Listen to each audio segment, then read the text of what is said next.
Estes, porém, pois dirigiam-se a Filipe, que era de Betsaida da Galileia, e rogaram-lhe dizendo: Senhor, queríamos ver a Jesus. Filipe foi dizê-lo a André, e então André e Filipe o disseram a Jesus. E Jesus lhes respondeu dizendo: É chegada a hora em que o Filho do Homem há de ser glorificado. Na verdade vos digo que se o grão de trigo caindo na terra não morrer, ele fica ele só, mas se morrer, dá fruto. Quem ama a sua vida, perdê-la-á, e quem neste mundo odeia a sua vida, guarda-la-á para a vida eterna. Se alguém me serve, siga-me. E onde eu estiver, ali estará também o meu servo. E se alguém me servir, meu Pai o honrará. Senhor amado, muito obrigado por essa noite. Obrigado, Deus, por cada oportunidade que o Senhor nos dá em ministrar a nossa vida. Obrigado, Pai, por cada oportunidade que o Senhor nos dá de adorarmos ao Teu nome, de glorificarmos ao Teu nome, de reconhecermos, Senhor, a Tua soberania sobre nós e de sermos ministrados pela Tua palavra. Revela ao nosso coração, Deus, os desejos mais íntimos do Teu coração nessa noite. Fala para nós, Deus, aquilo que o Senhor espera de nós. Faça, Senhor, com que nós saiamos daqui diferentes da forma na qual entramos. Assim nós te pedimos, Pai. Nós te louvamos e já te agradecemos, porque somos certos da vitória. Em nome de Jesus. Amém. Amém. Amados, o texto ele nos mostra o momento em que dois gregos se dirigem a um dos discípulos de Jesus, no caso Filipe, e eles manifestam o desejo de conhecer a Jesus. Eles viram para Filipe e falam: nós gostaríamos de falar com Jesus, de ver a Jesus, de conhecer Jesus de perto. E aí Filipe vai até André, comenta isso com André, e aí André e Filipe vão levar essa notícia para Jesus. Existem dois homens que querem conhecer o Senhor. E nesse momento Jesus começa a ministrar algumas coisas, não só aos discípulos, mas à multidão que o seguia. E nesse momento nós vemos Jesus trabalhando dois temas principais nesse texto. Primeiro, a sua glorificação, o momento em que ele seria glorificado. E o segundo tema que ele traça um paralelo entre o sacrifício dele, que ainda viria na cruz, e o fato de nós entregarmos a nossa vida também em sacrifício pelo Evangelho. Da mesma forma que Paulo fala a Timóteo, que nós devemos sofrer, é o que ele diz a Timóteo: sofre as aflições do testemunho do Evangelho. É isso que Jesus faz, ele traça um paralelo entre o sacrifício dele em prol da vontade do Pai, assim como nós também, como grãos de mostarda, devemos dar a nossa vida para morrer em sacrifício, muitas vezes, das nossas vontades, em prol do Evangelho, em prol da vontade do Pai. Todos nós, queridos, quando aceitamos a Jesus, quando nós nos decidimos ao lado de Cristo, nós tomamos basicamente três decisões. Primeiro, a gente se arrepende dos nossos maus caminhos. Isso significa conversão. É você andar numa rota e no momento que você se encontra com o Evangelho, você se encontra com Jesus, você converte os seus maus caminhos, converte o seu andar e continua andando, mas agora na rota que Jesus planejou para você. Essa é a primeira decisão que a gente toma. Depois nós entregamos a nossa vida e os nossos caminhos nas mãos de Deus. Porque antes nós andávamos pelos nossos caminhos e agora nós passamos a andar pelos caminhos que Jesus trilha para nós. E terceiro, nós adoramos a Jesus e nós confessamos o nosso amor a Jesus. É assim? Foi assim com você? Amém? Foi assim comigo também. Isso é básico. Todos nós, quando nos encontramos com Jesus, nos decidimos ao lado de Cristo, é isso que a gente assume para nós. Mas, querido, assumir a Jesus e confessar um amor a Jesus traz para nós uma série de responsabilidades. Não é simplesmente virarmos para Jesus e dizer: Senhor, eu te amo, e para por aí. Amar a Jesus implica em muitas coisas e muitas responsabilidades. Hoje, o termo eu te amo, eu costumo sempre falar isso, o termo eu te amo está muito banalizado. Por qualquer coisa, às vezes um jovem conhece uma menina no dia, né? E ele quer ficar com a menina, aí para ele encantar a menina ele fala: eu te amo. E aí a menina que está doida procurando alguém para amar, ele me ama. Por qualquer motivo, às vezes quando o marido erra com a esposa, ou a esposa erra com o marido, para poder escapar da bronca, ou escapar de uma briga: mas filha, eu te amo. O termo eu te amo significa muito. Se toda pessoa que dissesse eu te amo, tivesse de fato a consciência do que significa isso, não diria a todo momento. Porque amar implica em sacrifício, amar implica em renúncia, amar implica em respeito. E quando nós adoramos a Jesus e declaramos o nosso amor, e é aí que mora o perigo, nós queremos amar do mesmo jeito que estamos acostumados a amar o mundo.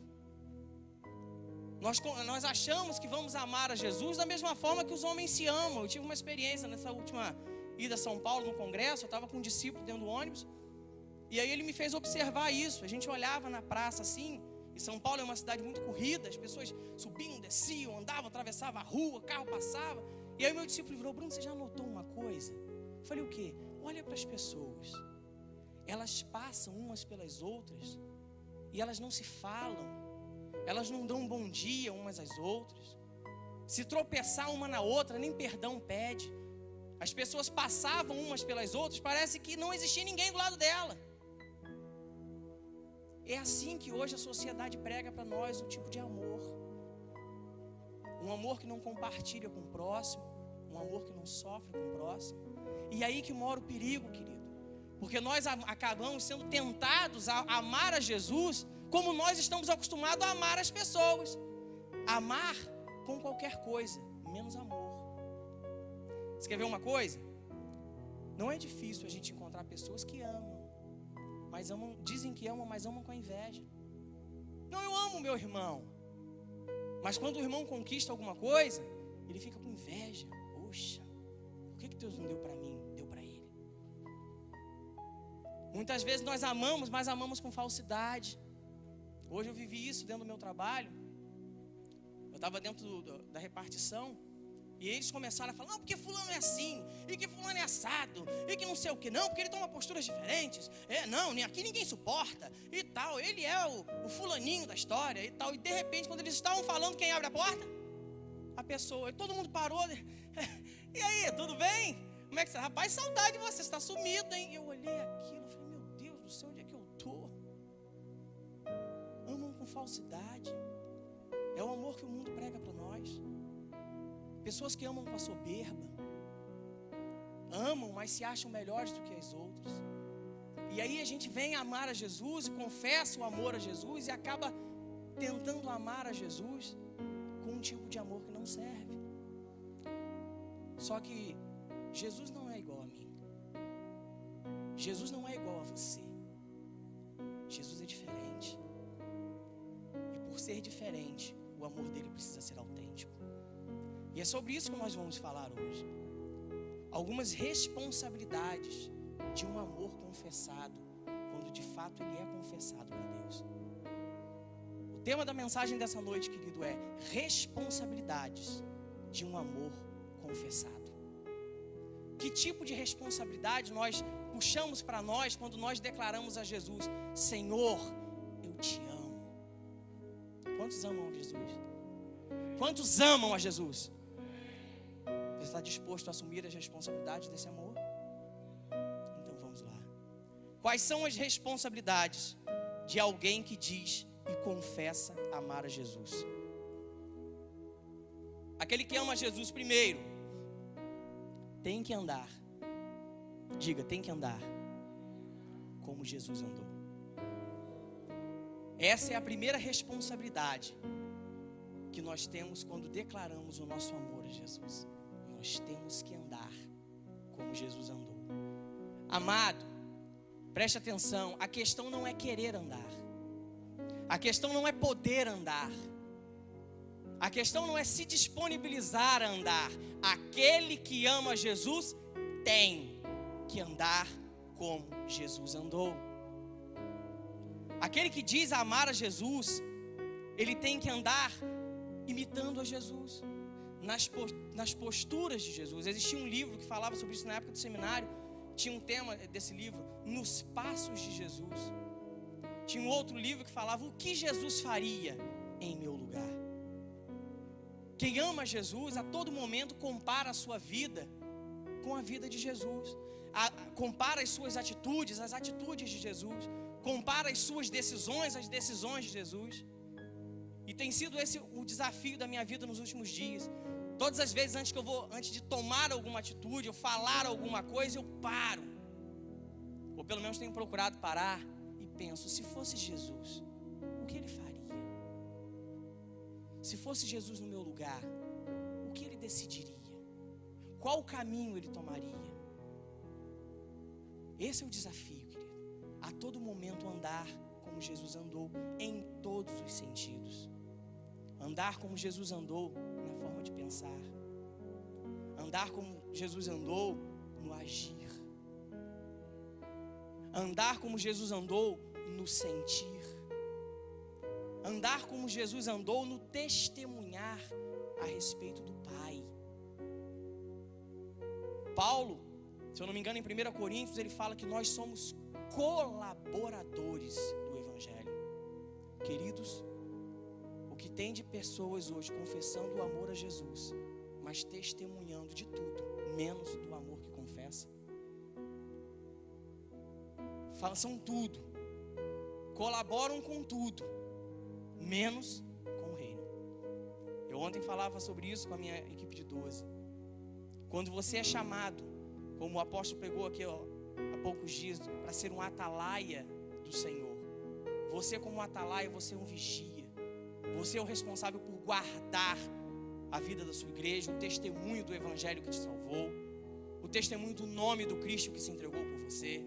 E quando você não cumpre isso, você deixa de lutar contra o inferno e se torna um facilitador do inferno. Quem ama Jesus e não anda como Jesus andou, acaba se tornando um facilitador do inferno. Porque às vezes o diabo não precisa inventar mentiras para falar mal do Evangelho.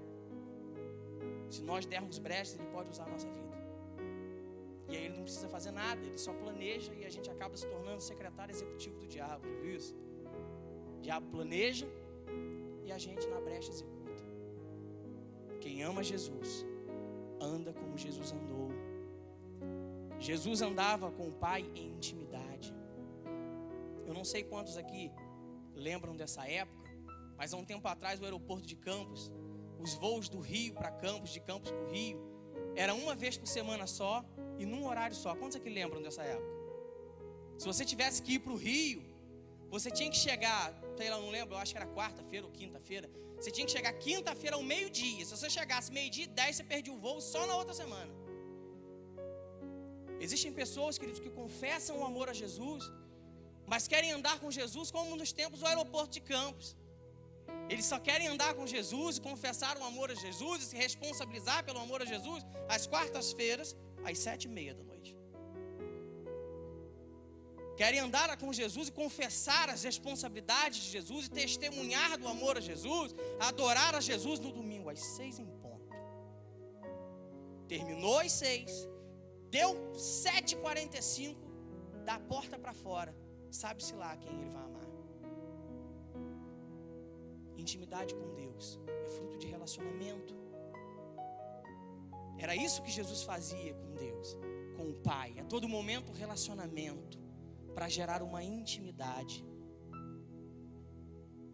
Nós precisamos fazer jus, querido, ao nome cristão. Cristão vem do latim, significa cristianos. Cristiano significa miniatura de Cristo. É por isso que surge o nome do cristão. Porque na época da perseguição, quando passava alguém que seguia Jesus, as pessoas apontavam, olha lá vai o cristiano, lá vai o cristãozinho, lá vai o miniatura de Cristo. Aquele que não é grande como Jesus, mas tenta seguir as doutrinas dele ao ponto que parece tanto com ele, que é uma miniaturazinha. Não é uma caricatura, uma miniatura. Se nós somos cristãos, nós somos miniaturas de Jesus. Por isso Paulo fala, sede meus imitadores como eu sou de Cristo. Porque olhando para mim, andando como eu ando, fazendo o que eu faço, falando o que eu falo, vocês serão miniaturas de Cristo. Porque eu amo a Jesus. É isso que Paulo quer dizer. Relacionamento gera intimidade. E é com intimidade que nós andamos como Jesus andou. E aí vem aquela pergunta do bom senso. Por onde você tem andado? De que forma você tem andado? Eu Conheci um pastor, ele hoje é missionário no Ceará, homem de Deus. Um dia eu estive no Rio e vi algumas fotos do projeto missionário dele, e ele batiza em caixa d'água. E é uma luta. Foi uma luta, ele até contando, foi uma luta para conseguir a caixa, agora está sendo uma luta para conseguir a água no Nordeste. E ele me ensinou uma coisa: Bruno, todas as vezes que você tiver em dúvida para fazer alguma coisa, na dúvida, não faça. Porque a dúvida pode lhe trazer uma possibilidade muito grande de errar e te fazer deixar de ser uma miniatura de Cristo. Todas as vezes que você tiver que ir a algum lugar e a paz não estiver no seu coração, na dúvida, não vá. Porque aonde Jesus quiser que você vá, Ele vai com você. E ele falava, para você tirar essa dúvida, pense, aonde você for, o que você for, seja qual for o lugar que você vá, imagine, se fosse Jesus, Ele iria. E aí a gente começa a ver que muitos lugares por onde a gente anda, muitos lugares por onde a gente transita, muitas atitudes que a gente toma, se fosse Jesus, Ele não tomaria. E a gente não precisa de muito tempo para pensar nisso. Ande com Jesus, querido, como Ele andou. Uma pessoa que não tem intimidade com Jesus, ele corre o risco de Jesus não querer andar com ele. Eu estava ali sentado, eu estava pensando nisso. O grande problema, querido, não é a gente querer andar ou não querer andar com Jesus. O problema é a gente querer andar com Jesus e Jesus não querer andar com a gente. É claro que aquele que vem a mim, de maneira nenhuma Ele lança fora. Lógico. Mas isso não significa que Jesus tem que compartilhar dos nossos erros. Ele pode nos guardar, mas até certo ponto. Esse é o grande desafio. É essa leitura que eu faço quando eu vejo aquele texto lá de Mateus 25, versículo 12, a parábola das 10 virgens. Porque quem não tem intimidade, querido, quem não tem relacionamento não gera intimidade. Se você não tem intimidade com alguém, esse alguém para você é um desconhecido.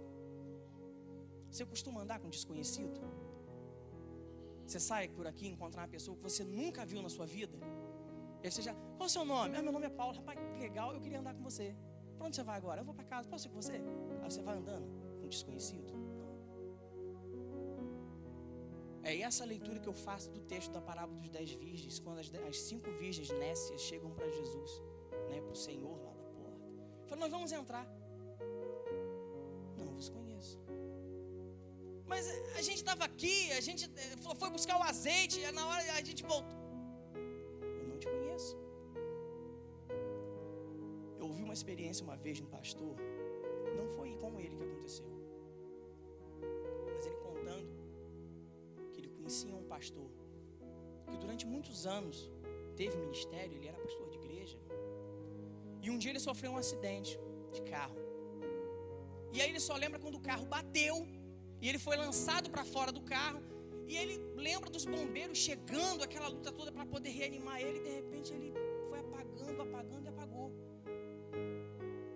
E aí ele, assim que ele recobrou a consciência, ele contava como um sonho. Depois ele descobriu o que de fato Jesus tinha feito com ele.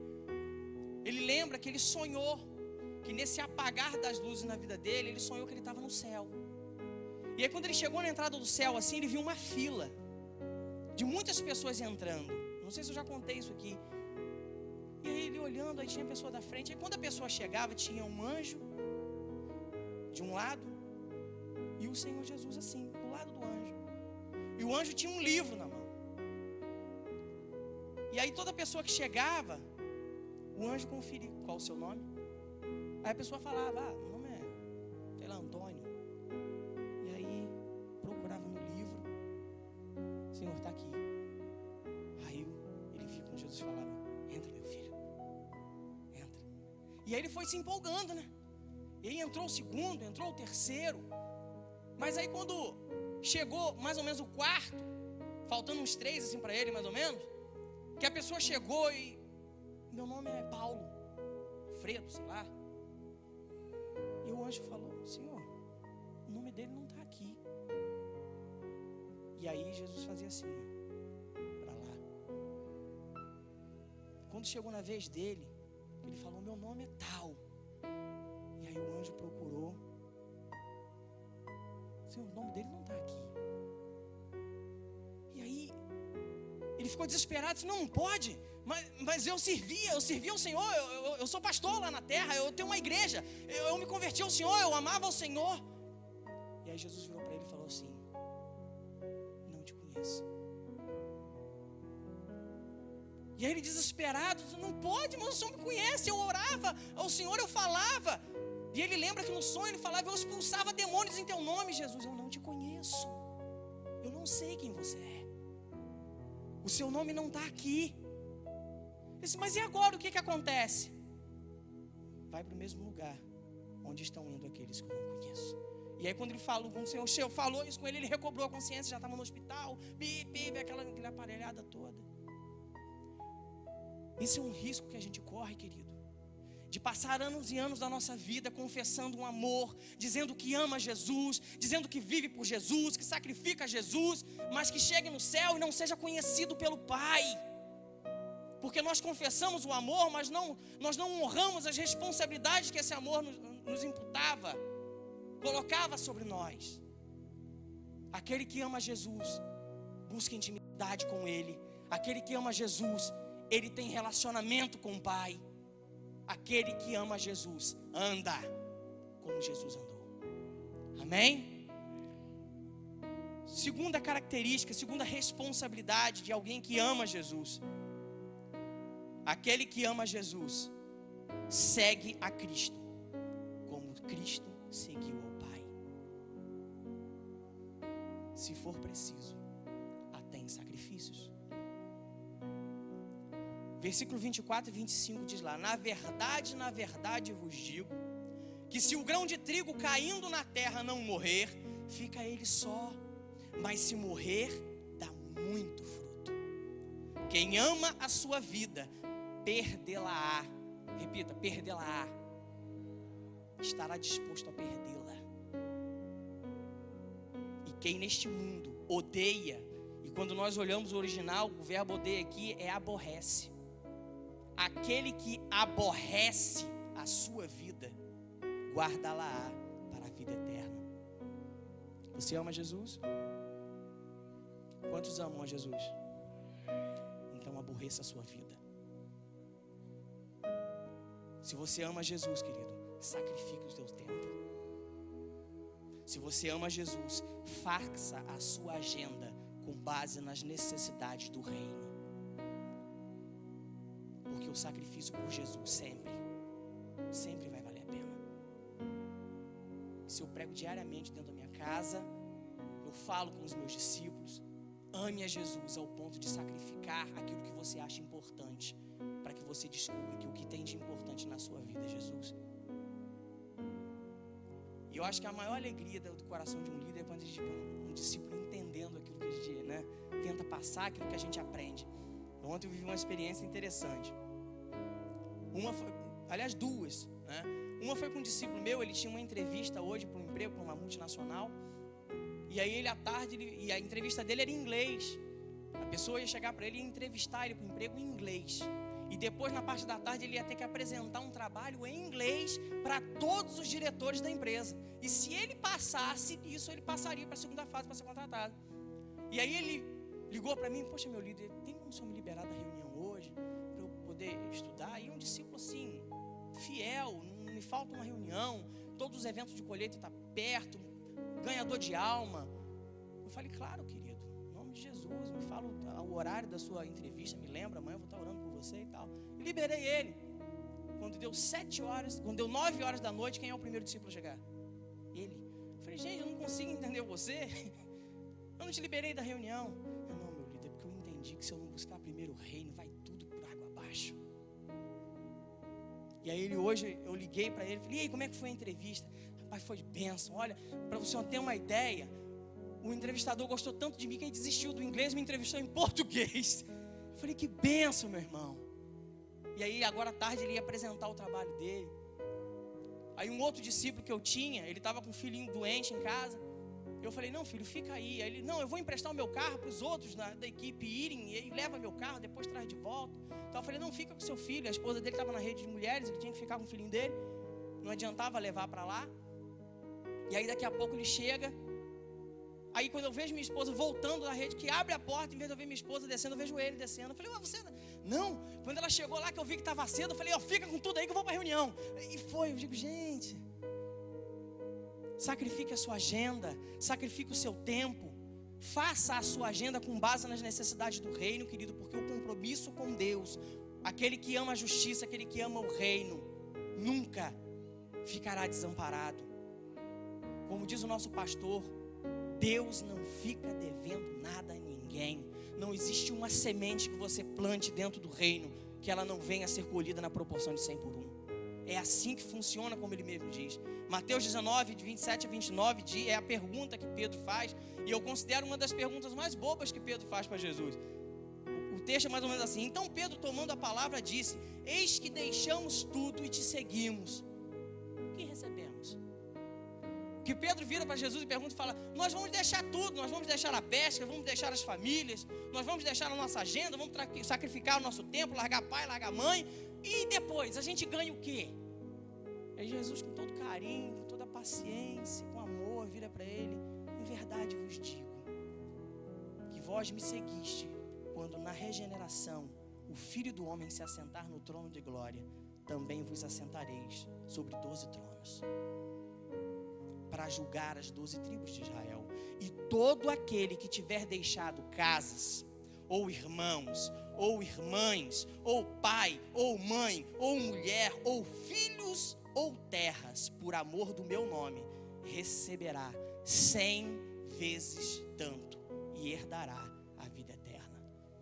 A promessa que Deus tem para aqueles que confessam essa responsabilidade, seguem a Jesus, como Jesus seguiu o Pai, e sacrificam o seu tempo, é que tudo aquilo que você plantar, seja qual for o seu sacrifício, a tendência é que você recolha 100 vezes mais.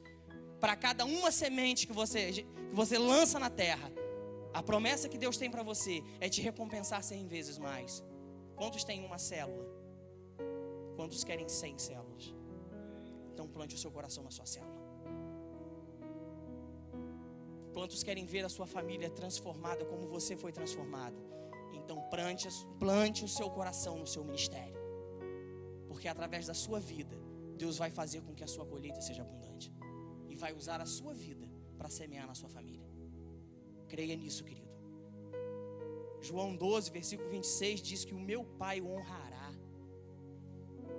Não é o homem quem vai te honrar, é Deus quem vai te honrar. Siga a vontade de Deus, como Jesus seguiu, ainda que seja com cruz. Mateus 8,34 diz: se alguém quiser vir após mim, negue-se a si mesmo e tome a sua cruz e me siga. Há pessoas que querem seguir a Jesus, querido, mas não querem seguir com cruz. E a cruz faz parte do seguir a Jesus. Existem pessoas que querem seguir a Jesus, mas não querem passar por dificuldades. E eu sempre falo isso: só quando nasce para todos. Ninguém nunca aqui viveu a experiência de estar chovendo na casa do vizinho e na sua está fazendo sol.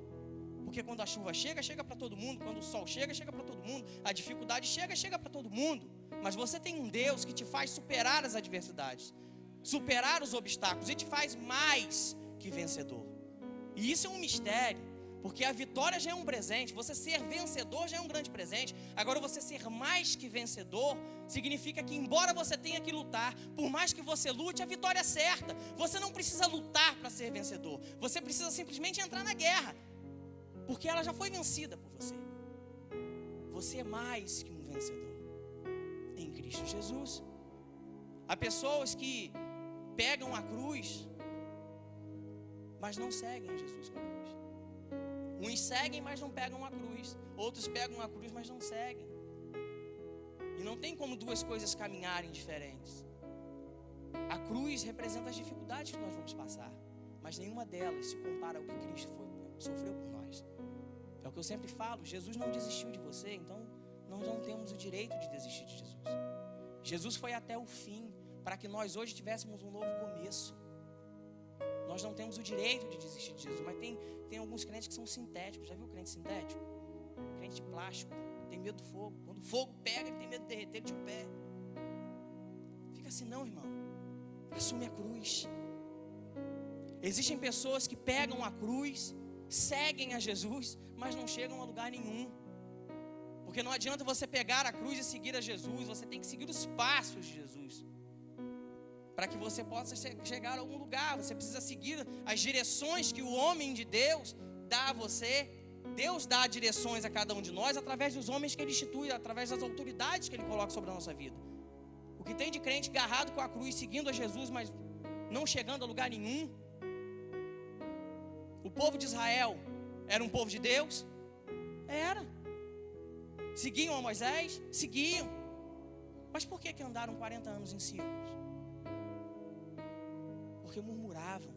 E enquanto murmuravam, não escutavam a voz de Deus falando. Esse é o grande desafio para nós. Ouça as direções, para que você não passe 40 anos servindo a Deus, salvo, mas andando em círculos. Siga Jesus, querido. Siga Jesus, se preciso, com a cruz. O pastor Gustavo Bessa tem um DVD, na realidade é o DVD de Lagoinha. E o tema da mensagem que ele prega no DVD é esse: ainda existe uma cruz. A cruz de Jesus foi aquela, mas a nossa ainda existe. E a gente precisa tomar posse dela e seguir a Jesus. Se comprometer com o reino e não simplesmente se envolver. E há uma grande diferença entre envolvimento e comprometimento. E é isso que faz a diferença na sua vida. Quantos aqui sabem a diferença entre envolvimento e comprometimento? Já falei aqui uma vez. Quem não sabe, quem nunca ouviu, vou contar para você. Deixa eu pegar o Daniel aqui. Daniel, o que você tomou no café da manhã hoje? Café e pão com manteiga? Tinha um ovinho frito, não? Nada. Quem aqui tomou café com presunto hoje? Quem tomou um cafezinho hoje com queijinho? A diferença do envolvimento com o comprometimento está no presunto e no queijo. Para que o queijo existisse, o que a vaca deu? O leite. Para que através do leite, a partir do leite, fosse feito o queijo. Ela se envolveu no seu café da manhã. Mas para que o presunto existisse, o porco deu a vida dele. Não existe mais o porco. A vaca existe. Essa é a diferença entre envolvimento e comprometimento. Uma pessoa que se envolve, ela simplesmente dá recursos para que a obra vá à frente. Mas uma pessoa que se compromete, ela renuncia à própria vida em prol da obra. Isso é ser comprometido com Jesus. E aquele que ama Jesus se compromete com a sua obra, se compromete com os seus projetos, se compromete com a sua vontade, se compromete com os sonhos que Deus tem para uma cidade. Isso é ser comprometido com Deus. Portanto, querido, se você ama Jesus, assuma a responsabilidade de seguir a Jesus como Cristo, como Jesus seguiu ao Pai. E em terceiro lugar, aquele que ama Jesus é instrumento, diga instrumento, para a glorificação do nome de Deus na vida do próximo. Aquele que ama Jesus, ele precisa se comprometer com a obra e se disponibilizar a ser instrumento nas mãos do Pai. Não só para a própria vida, mas para a vida daqueles que estão à volta dele. Aquele que ama Jesus, ele se disponibiliza a ser um instrumento de Deus para a salvação dos outros, na vida do próximo. Quantas vezes, querido, você já chorou com o seu irmão pela dor dele? Quantas vezes você viu um irmão chorando? Minha esposa tem disso. Outro dia ela passou ali atrás, aí tinha um irmão chorando. E aí ela passou assim, né? Fulano, você está chorando? O que aconteceu, Fulano? Foi o quê? E aí quando ele olhou assim, aí que ele chorava. Só que ele é um perigo, que ela começa a chorar junto. Eu falei, filho, você tem que consolar. E aí a gente depois não sabe se a pessoa está chorando da dor dela, ou você está chorando porque está vendo ela chorando. Mas ela chora. Quantas vezes, querido, você não chora a dor do seu irmão? Porque a dor do seu irmão, segundo o Evangelho, deveria ser a sua dor. Quantas vezes você se alegrou com as conquistas do seu irmão? Eu passei uma experiência interessante há um tempo atrás com um apóstolo. A gente trocou de carro, né? E eu já estava nessa expectativa de a gente comprar um outro carro. E aí eu fui e postei no Twitter, estou indo para Cachoeira Itapemirim, em busca da vitória e tal, papá. Aí no dia que eu vim com o carro, era a inauguração da igreja de Macaé, eu fui a Macaé. Aí quando eu cheguei para ele assim, que ele olhou para mim, ele, poxa, vocês nem me chamaram para eu ir lá com vocês, né? Eu falei, não, apóstolo, foi tão rápido. A gente, não, eu sei que você não me queria por perto, vocês não. Então, eu falei, eu queria ir, cara. Eu falei, não, apóstolo, mas a gente ficou pensando na sua agenda. Eu estava em casa, cabeção. Por que você não me chamou? Eu queria ir lá comprar o carro com vocês, não está no concessionário. Eu falei, não, apóstolo, é uma questão de agenda e tal. Ele virou para mim e falou, desde quando? Para os meus 12 eu tenho agenda. Aí quebrou, né, irmão? E aí tinha um irmão do lado e falou, o senhor gosta? Tá doido? Eu gosto muito. Rapaz, a conquista de uma ovelha é minha como se fosse minha. Parece que o carro é meu. Minha vontade, não, vai lá, compra. E aí? Não, compra o prato é melhor. E não, você vê a alegria dele pela conquista de quem ele ama. Quantas vezes, querido, você se alegrou com a conquista do seu irmão? Pelo contrário, às vezes a gente vive certas situações e diz, rapaz, comprei um carro novo. É mesmo? Qual? Aquele ali. Ah, comprou preto. Prata não era melhor não, cara? Não, eu comprei preto porque eu gosto de preto. Ah, você gosta, né? Eu não gosto não. Eu acho feio. Pai, comprei uma casa nova. É mesmo? Comprou uma casa? Não de um apartamento. Não, eu gosto de apartamento, porque casa, se parar pra pensar, casa é um risco, cara. Você tem que botar cerca elétrica, né? E comprou onde? Já comprei ali. Rapaz, ali é bravo, hein? Ó, local bravo. Rapaz, você orou por causa disso? Meu irmão, para de matar os sonhos dos outros. Sonhe, se realize com os sonhos dele. Isso é ser instrumento para a glorificação de Deus na vida dele. Quantas vezes, querido, nós nos prontificamos a ajudar um irmão quando vemos que o irmão está à beira da desistência? Quantas vezes, líder de célula, você compartilhou com um irmão que também é líder de célula e ele falou, rapaz, minha célula não está bem. Eu acho que eu vou fechar minha célula. Quantas vezes você chegou para ele, não filho, não desiste, porque a porta que Deus abre ninguém fecha. Não, vamos lá, vamos orar, vamos buscar, vamos evangelizar. Deus vai fazer na sua célula, Deus vai fazer no seu ministério. Mas não.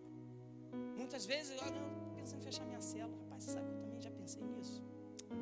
Vamos orar para ver se Deus quer que feche mesmo. Seja instrumento para a glorificação de Deus na vida dele, para fazer as pessoas investirem nos seus sonhos e não desistirem deles. Seja a atalaia na vida do seu irmão. Guarde a vida do seu irmão. Cuide da vida do seu irmão. Ore pela vida do seu irmão. Seja instrumento de Deus para a glorificação do nome de Jesus na vida da sua igreja, nos projetos da sua igreja.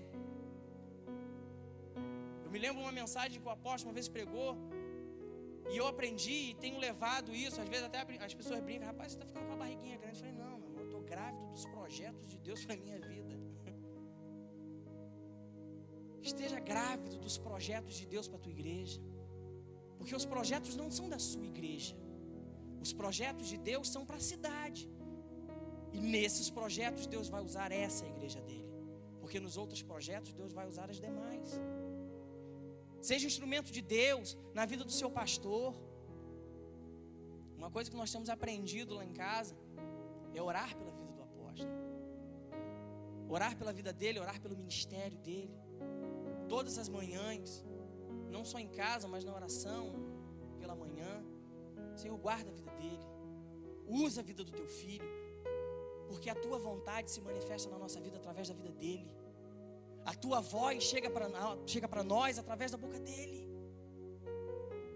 Compartilhe, seja instrumento de Deus na vida dele. Sonhe os sonhos que Deus tem dado a ele.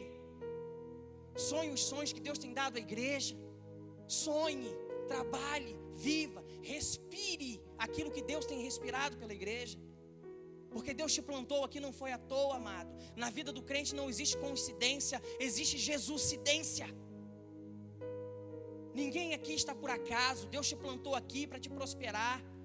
Deus nos faz prosperar no Egito, irmão. O Egito era a terra de Deus? Não.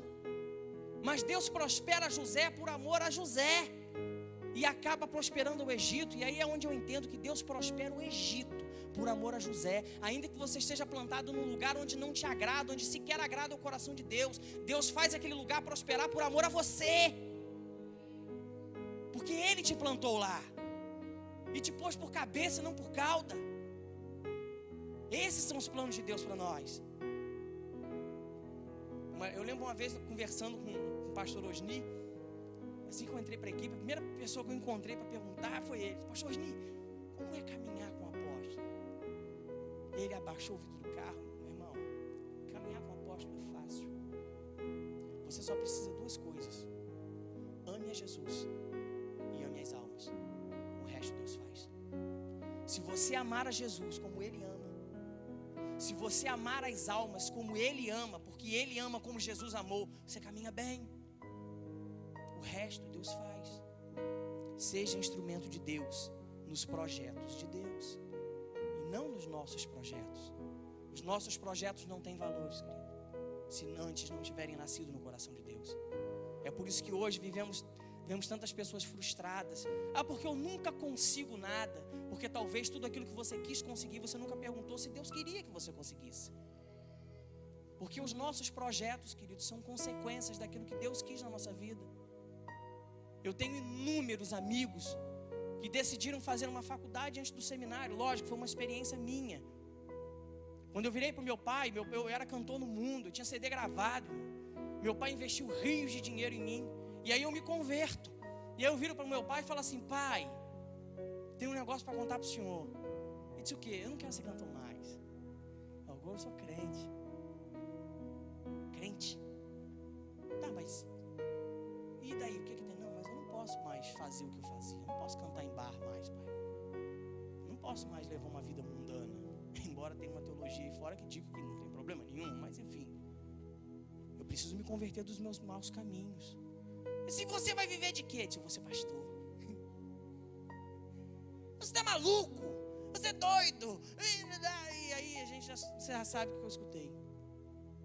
Mas eu tive uma colega na época do seminário que ela disse: não, eu estou aqui entrando, mas eu estou entrando para poder pagar um pecado que eu tive com Deus. Porque primeiro minha mãe disse: não, você pode fazer o seminário, mas primeiro você vai fazer a sua faculdade de matemática. E eu, para agradar minha mãe, eu fiz a faculdade de matemática. Até hoje eu não arrumei um emprego para dar aula. Até hoje eu sou uma professora frustrada. A única vez que eu fui dar uma aula, meus alunos quase me expulsaram dentro de sala. E aí eu entendi que eu tinha que vir para cá. Falei: minha irmã, amém. Aí conheci um outro: você está aqui por quê, meu irmão? Estou aqui porque Deus mandou, mas eu não queria estar aqui. Falei: por quê? Não, eu queria ser químico. Parou a faculdade no 3º ano de química, porque Deus mandou.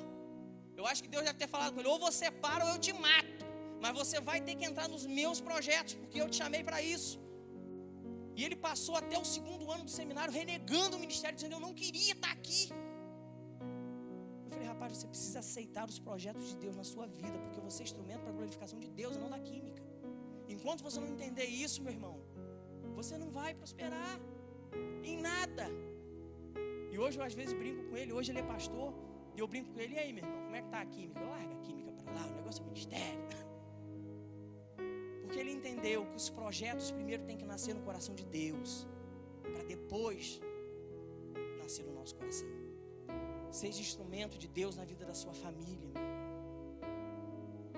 Seja instrumento de Deus para guardar a vida daqueles que Deus lhe confiou. Às vezes a gente brinca lá em casa na hora do almoço, mas raras oportunidades que a gente tem para almoçar junto, porque a nossa agenda às vezes não se cruza. E às vezes a gente vai sentar para almoçar, e aí minha esposa fala assim: vamos orar. Eu disse: vamos, ora aí. Não, ora você chamou para orar. Eu disse: não, ora aí. Eu falei: não, ora. Não, ora aí, você é o sacerdote, você tem que orar. Eu falei: tá bom, orar. Seja sacerdote na vida da sua família. Seja sacerdote na igreja que Deus te confiou para cuidar, na vida dos seus filhos. Eu me lembro uma vez que eu conversando com um irmão, contando para ele o testemunho da lua de mel. Quando nós nos casamos, nós fomos para a lua de mel. Antes de chegar lá nos finalmente, nós fizemos uma ceia do Senhor, glorificando o nome do Pai, agradecendo a Deus pela nossa vida, por tudo aquilo que a gente estava vivendo. Eu e meu rapaz: você é crente mesmo, rapaz, você vai ser até na lua de mel. Eu falei: meu irmão, se não for para viver para Ele, não vale a pena. Seja sacerdote na vida da sua família. Seja instrumento da glorificação de Deus na sua vida, irmão. Amando a Deus, sendo um instrumento vivo para a propagação do Evangelho, para a proclamação do Evangelho da salvação. Um Evangelho de cruz. Um instrumento para a glorificação de Jesus é mais do que abençoado, querido. Seja um abençoador. Nós precisamos mudar os nossos conceitos de oração muitas vezes. Senhor, me abençoa, me abençoa. abençoa. Para quê? Senhor, me faça um abençoador, porque o abençoador tem para si e para os outros. Senhor, me faça um cálice, de forma que o Senhor me enche e me transborde, para que ao ser cheio, aquilo que o Senhor tem colocado sobre minha vida, transborde sobre a vida das pessoas que estão à minha volta. Usa a minha vida como instrumento de Deus, para a glorificação do Teu nome. Você, meu amado, foi alvo do amor de Deus. Todos nós já fomos alvos do amor de Deus. Agora para nós, cabe ser instrumento dele, instrumento desse amor, ser uma atalaia dele, alguém que guarda, alguém que protege, alguém que, como na Bíblia era o atalaia, tocava a trombeta quando o perigo se aproximava, quando o inimigo vinha se aproximando de Jerusalém, as atalaias tocavam a trombeta avisando ao povo, perigo à vista, e as guardas se movimentavam, o rei era avisado, o povo se protegia. Mas não é ver o inimigo muitas vezes atuando dentro da igreja e você como um atalaia ficando calado, sendo, como eu disse antes, um facilitador das obras do maligno. Seja um instrumento de Deus, amado. Assuma e cumpra com base nesses princípios, nessas responsabilidades, o amor que você confessou a Jesus. Confesse o amor, mas assuma as responsabilidades.